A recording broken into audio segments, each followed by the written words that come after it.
Do you understand anything from it? I met. Okay, but who? So there is something missing. This is a verb. I met. I did an action, right? This is an action. This is a verb. I met. But I met who?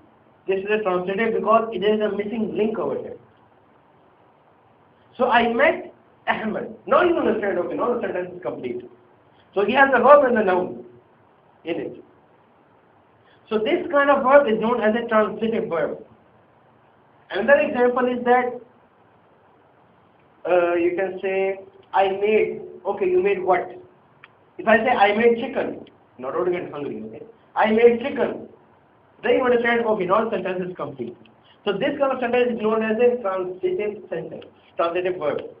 Second is that it does not require. It is complete already.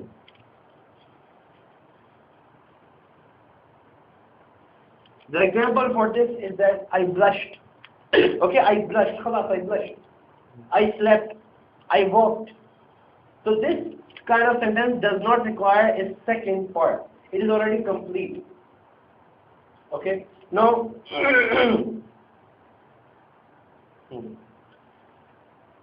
I will give examples from both senses. I hate who? I hate the people of innovation. Now it is complete. I love who? I love the people of Tawheed. Now it is complete. This is a transitive. A non-transitive, I slept, I blushed, I cried. I cried. Khalas, okay, you cried. I don't need to tell you I cried on the pillow. I just cried. So this kind of verb does not need a transitive sentence, meaning it is already complete. Now, if the names of Allah subhanahu wa ta'ala are transitive, then we affirm three things in it. One, the name itself. And I will give the examples inshallah. Right now I'm just telling you. Second, the attribute or quality. The attribute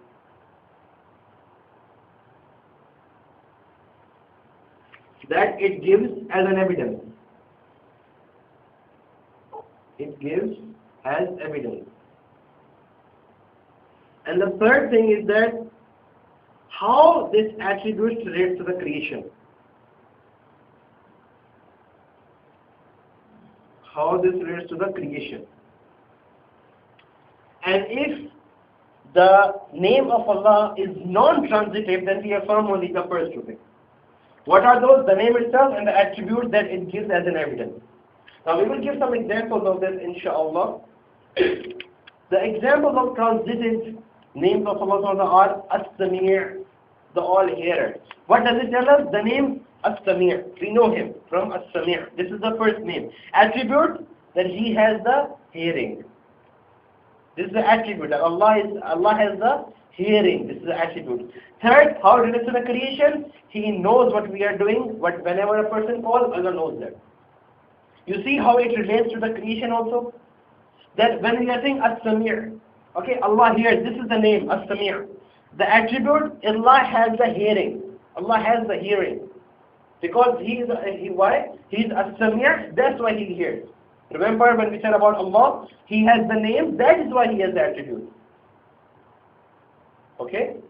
The third thing is that He hears us when we call Him. So this is a connection with us. Allah subhanahu wa ta'ala hears who? Us, human beings, animals, the creation, all the creation. Allah hears them. This is the relation between us and Allah in that name. Another example is Al-Mujib. Al-Mujib is the name. Okay? Its attribute is that He responds. His relation to is that when we ask Allah subhanahu wa ta'ala, He gives in response. This is the relation. Another example is Al-Musawwir. The name Al-Musawwir. The attribute, He creates. The relation, He creates however He wills. He fashions. Sorry, He is a fashioner. He fashions however He wills. He fashions the person in one way, He fashions the bird in the other way, He fashions the animals in the other way. So this is the relation between that name and attribute to the creation. The relation. Now example of non-transitive. Al-Ahad. The name al-Ahad, the attribute, He's one. Khalas. How can it have a relation with us? He's one. Okay, so what? He's one. There's no relationship in this with us and Allah. Notice one thing, that the transitive names of Allah has an action in it. Al-Sami', Al-Basir, Al-Musawwir, Al-Mujib, it has an action in it. But Al-Ahad, Al-Awwal, Al-Akhir, it does not have an action. He is one, He is the first, He is the last. It does not have an action in it. So this was the third principle. Al-Hayy, Al-Qayyum, the ever-living. He is the ever-living, but it does not have a relationship with us. This was the third principle.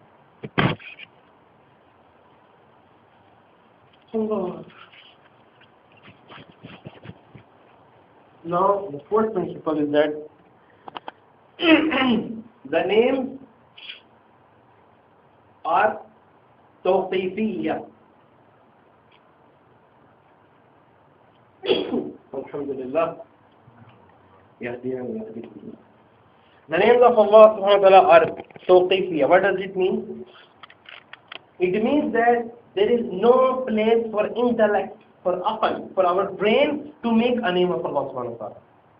If any one of us say that this is the name of Allah, it must have a proof from the Quran and from the Sunnah of the Messenger of Allah sallallahu alayhi wa sallam. Why?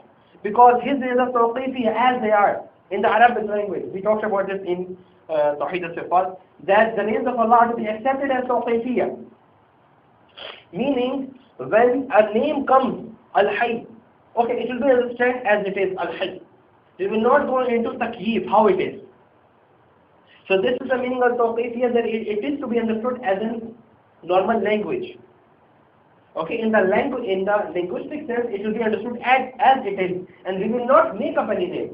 In order for us to have a name of Allah, we must have the proof in the Quran and from the Sunnah of the Messenger of Allah sallallahu alaihi wasallam. And the proof for this is the verse of the Quran in Surah Al-Isra. It is also known as Surah Bani Israel. Chapter 17, verse number 36. Do not pursue of that which you have no knowledge. Meaning that do not go after that about which you have no knowledge. Whatever Allah told you about Himself, stop over there. Do not go beyond. If He did not tell us, there is His wisdom in it. If we are not able to understand that wisdom, this is our fault. So let us stop at the point where Allah subhanahu wa ta'ala, He stopped telling us about Himself. He told us that He's al-Hayy. Okay, believe it. Do not go into how is His life, how does He live. Do not go into that. So this is the fourth principle, that Allah's name is tawqifiyya. We will not go and we will not make another name of Allah subhanahu wa ta'ala unless and until we have a proof from the Quran or from the Hadith. Fifth principle, the names of Allah are infinite.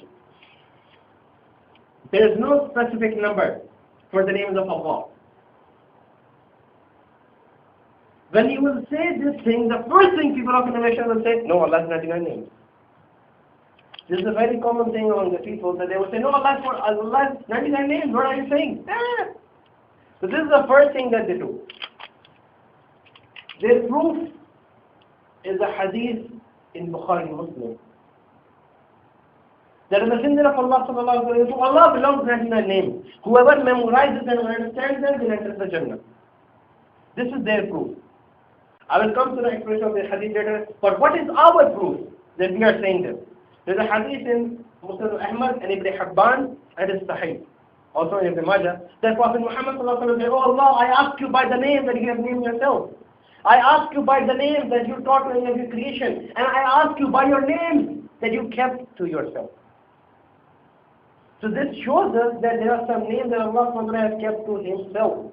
Some names that Allah subhanahu wa ta'ala told only to some of the creation. We do not know how many names He has kept for Himself. That is why we say the names of Allah are infinite. Since we do not know the number, the specific number, how many names Allah subhanahu wa ta'ala has kept for Himself. That is why we say the names of Allah are infinite. Second thing is a proof of the Quran, of the Hadith, that they say that Allah subhanahu wa ta'ala has 99 names from the Hadith. The Hadith says to Allah belong 99